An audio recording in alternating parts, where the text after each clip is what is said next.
उज्ज्वल भवितव्य आपल्या मुलामुलींचं सर्वाधिक योगदान नॅशनल इंग्लिश मीडियम स्कूलचं होय। आदर्श एज्युकेशन सोसायटीचं national English medium school Nadgive उच्च शिक्षित अनुभवी स्टाफ 10वीचा 100% रिझल्ट, डिजिटल शिक्षण प्रणाली, सुसज्ज लायब्ररी आणि लॅबोरेटरी, स्पर्धा परीक्षा मार्गदर्शन, कला क्रीडा सांस्कृतिक क्षेत्रासाठी प्रोत्साहन आणि व्यक्तिमत्व विकास यासह अनेक सुविधा। प्री प्रायमरी ते 10वी आजच आपल्या पाल्याचा प्रवेश निश्चित करा।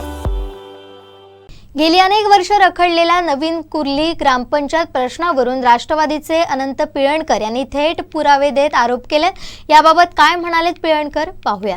2013 ठरावामध्ये हा मनोज रावरांचा ठराव 26/2/2013 माननीय उपकार्यकारी अधिकारी ग्रामपंचायत जिल्हा परिषद सिंधुदुर्ग या यांना दिलेला आहे। त्या ठरावात त्यांनी असं म्हटलं आहे, महोदय आपले वरील संदर्भीय पत्र ग्रामपंचायत लोरे नंबर 1चं मासिक सभा दिनांक 24/1/2013चे सभेचे सभासह ग्रामसभा दिनांक 8/2/2013 मध्ये कारवाईला घेण्यात आले, तरी वरील संदर्भातील ठराव क्रमांक अनुक्रमे 14/2 व 12/5 नुसार यापूर्वी ग्रामपंचायत लोरे नंबर 1ची ग्रामसभा दिनांक 30/7/2012च्या ठरावा क्रमांकाने त्यांनी तारीख चुकी घेतली 3/7/30 ठराव क्रमांक 8 नुसार म्हणजेच तो तुळशीदास रावरांचा ठराव नुसार ग्रामसभा दिनांक 30/7/2012 ठरावानुसार क्रमांक 8 मध्ये नमूद मौजे लोरे नंबर 1 गावातील नागरिकांच्या सर्व मागण्या पूर्ण झाल्याशिवाय नवीन कुर्ली ग्रामपंचायत स्थापन करण्याबाबत ग्रामपंचायत ना हरकत दाखला देता येत नाही असं स्पष्ट म्हटलं आहे। सोबत ग्रामपंचायत सभा व ग्रामसभांच्या ठरावाची प्रत जोडत आहोत आणि त्याची प्रत ही त्यांनी जोडलेली आहे।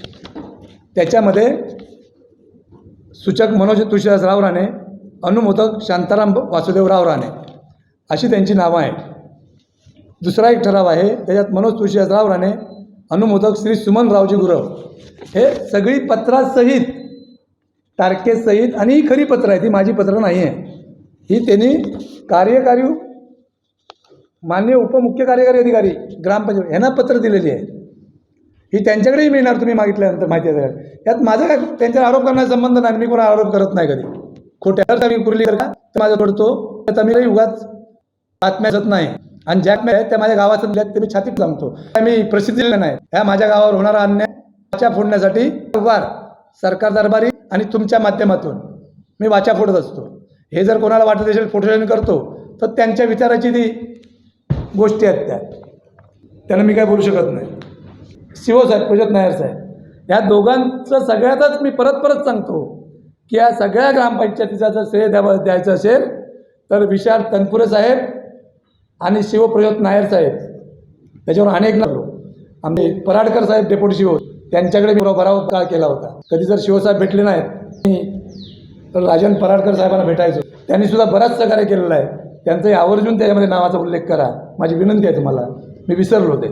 तर ह्या जबाबदार अधिकाऱ्यांनी हे काम केलं, ह्याच्यात त्यांना आणि मी पंचायत माझी आली कोणी म्हणू नये, नाही तर वारंवार मी पुरावे सादर करेन, माझ्याकडे सगळे पुरावे आहेत। मी गेले 12 वर्ष 13 वर्ष 14 वर्ष काम करतो आहे, त्याचे संपूर्ण पुरावे तुमच्या पत्रकारांच्या माध्यमातून मी सादर केलेले आहेत। तुम्ही लोकांनी त्या बातम्या दिलेल्या आहेत, खऱ्या खोट्या आहेत त्या तुम्हालाच माहिती आहेत। जर लोक कोण खोट्या म्हणत असतील तर ते तुमच्यावर आरोप करत असतील असं मला वाटते। ते तुमच्याजवळ मी सगळंच सादर करेन, पेपरच्या कात्रणां सकट माझ्याकडे ते जाहिराती आहेत आणि त्या मी वारंवार सादर करेन। त्याच्यामुळे मला कोणी चॅलेंज नाही करायचं की तुम्ही पुरावे सादर करा म्हणून। मी पुरावे सादर करायला लावलं पळताबोळी थोडी होईल, एवढ्या गोष्टी माझ्याकडे आहेत। मला त्यांच्या वैयक्तिक अंतर्गत गोष्टीत कुठल्याही जायचं नाही, माझी दुश्मनी नाही। पण माझ्यावर जर कोण आरोप करत असेल तर मी त्याला कायमच तुमच्या माध्यमातून प्रत्युत्तर देईन, एवढं त्यांनी लक्षात ठेवावं। तो आता त्यांनी ठरवलं, ज्यांनी जे मी पुरावे दिलेत खरे आहेत खोटे आहेत तुम्ही जाहीर करा आणि त्यात काय त्यांना वाटत असेल तर त्यांनी द्यावा। त्याला तर काय मी कशाला सांगू त्यांना राजकारण निवृत्त व्हा म्हणून। त्यांच्याच माणसाने ट्विट केलं आहे तर त्यांनी काय आपली काय असेल ती पद त्यांनी सांभाळावी, त्याच्याबद्दल मी काय बोलणार। ते माझ्यापेक्षा वयाने मोठे आहेत, मी काय बोलणार नाही त्यांना। माझं राजकीय वितुष्टांना फक्त विरोध केला म्हणून आहे। आमची ग्रामपंचायत होऊ नये हे गेले 30 वर्ष लोक दलदलमध्ये फसलेली आहेत।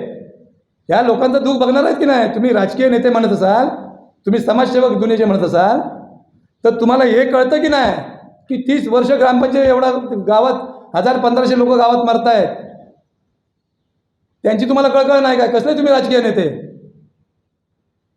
हे कशाला तुम्ही खोटं काय ते पांघरून घेता राजकारणाचं?